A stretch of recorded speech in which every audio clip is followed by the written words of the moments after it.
You're about to embark on an audio adventure in which nothing is off limits. Politics, movies, organized crime, and the social issues that really irk you. It's all on Morano. Please welcome the man who all the talk show hosts want to be and all the politicians come to see. Live on AM 970, The Answer, Frank Morano. A correction there. This is not Frank Morano. This is Mertavius Roberts.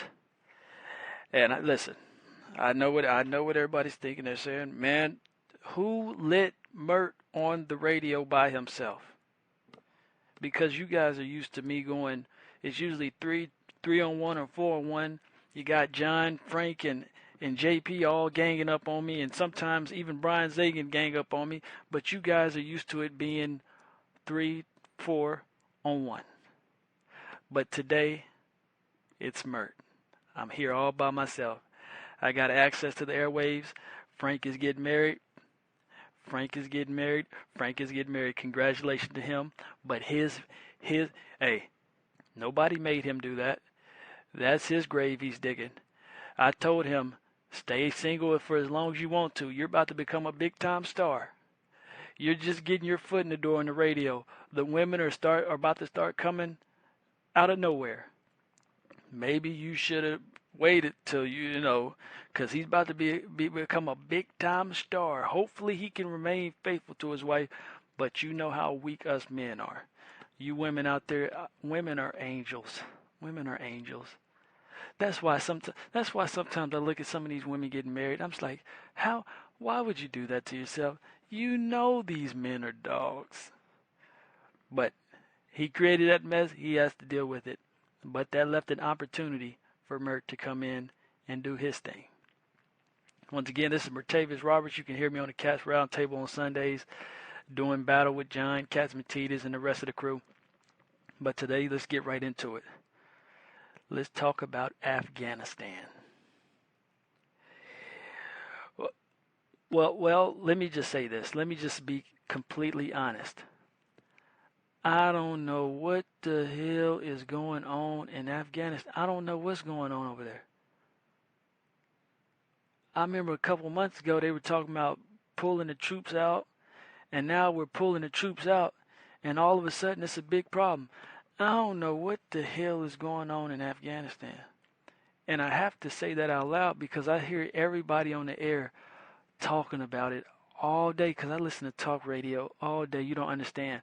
I watch all these news programs. I do all this reading, and I still don't know what the hell is going on.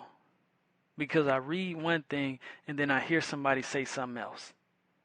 I hear some people say we should be there. Then I hear some people say we should have never been there. I hear some people say we shouldn't have got in the first place, but now that we're there, we need to stay there. I hear some people say we should have got out when Osama bin Laden was killed. Let me tell you something. Let me tell you something about this Afghanistan thing. Listen, I'm going to break it down like this because I got to be honest. I'm going to break it down like this. And please forgive me for not being a Mensa student or a Mensa member and having some 3 million IQ. But this is what this situation reminds me of.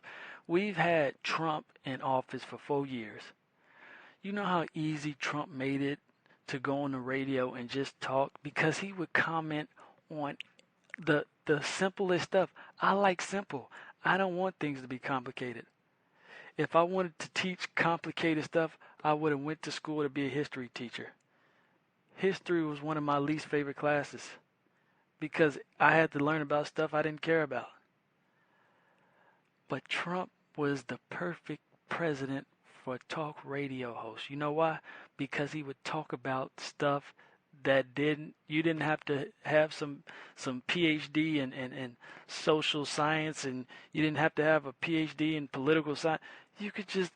Anybody could talk about the stuff Trump would talk about because he was a common man. He's not a common man in terms of his private life, but his ideas were common. Build the wall. Listen, everybody knows I'm not the Trump guy on this station. But I don't hate Trump because I get the appeal. I get why a lot of people like him. I have people in my family who love Trump. But he kept things so simple. And now Biden never says anything. He's in the bunker. He's doing his job. And we get this. We get this Afghanistan thing.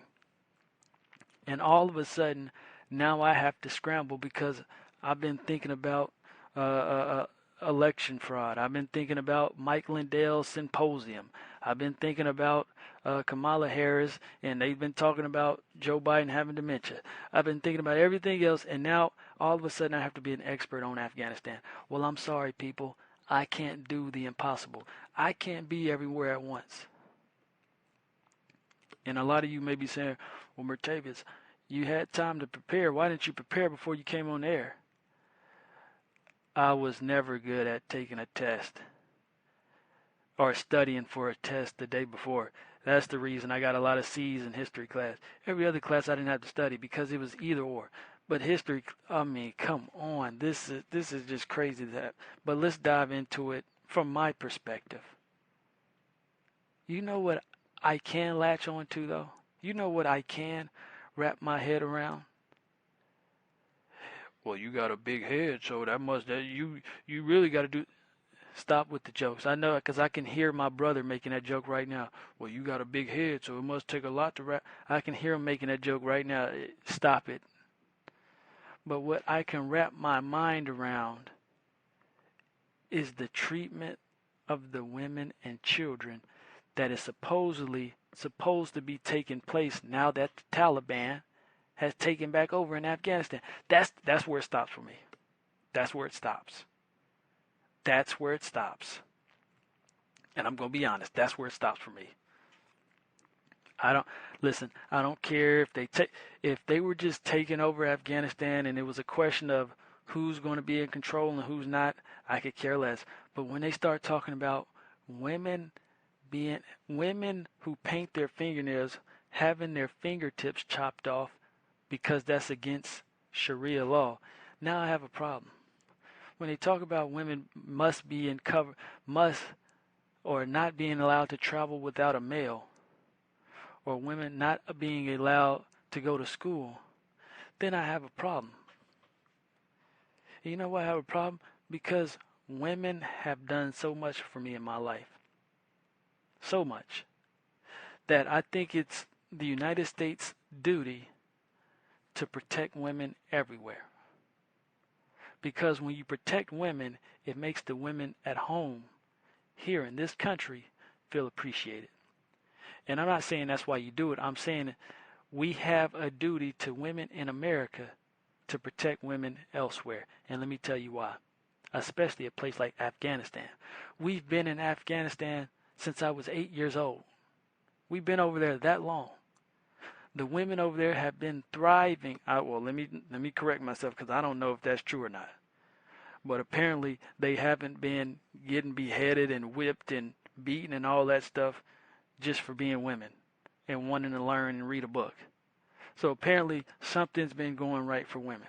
I'm not for sure, but that's what it's being made to seem like.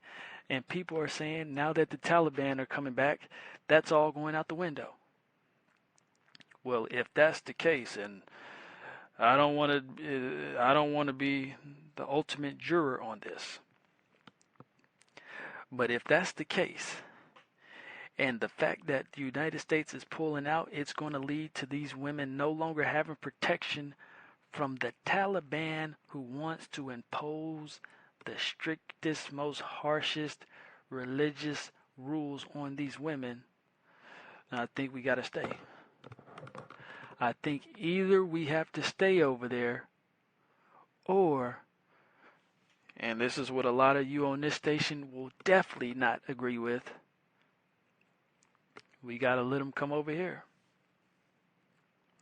Any woman who wants to flee Afghanistan, any child with a mother who wants to flee Afghanistan, we have to let them come over here. Because we've provided for the last 20 years safety. We provided a harness.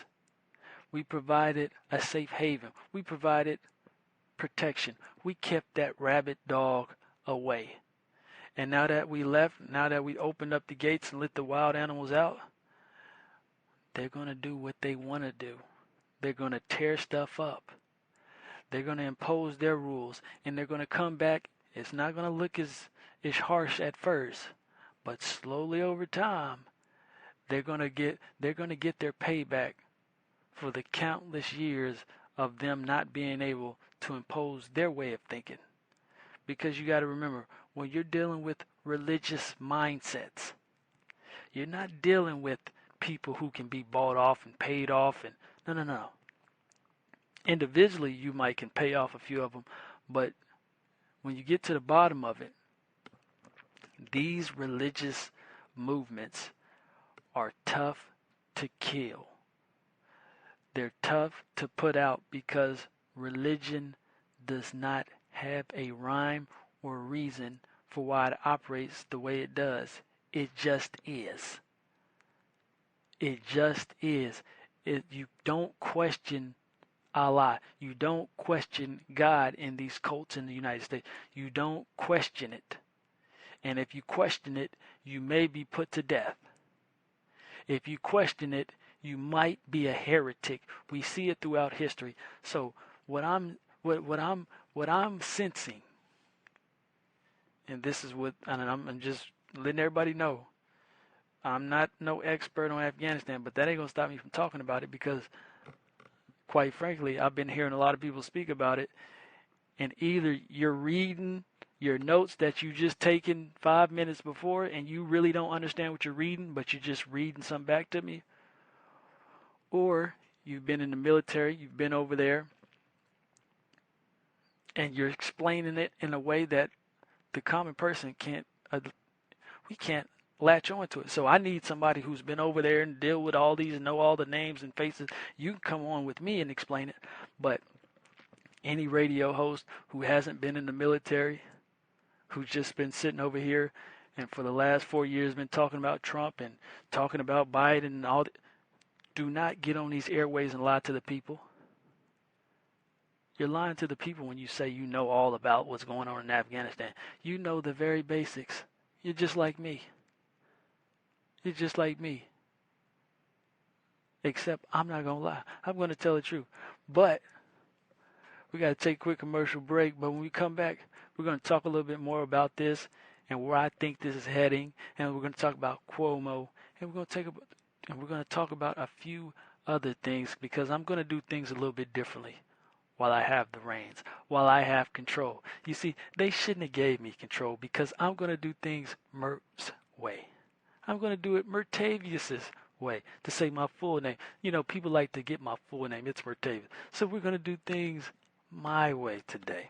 But we'll be right back, and I want to say thank you once again to Frank. We'll be right back. This is his program right after these words.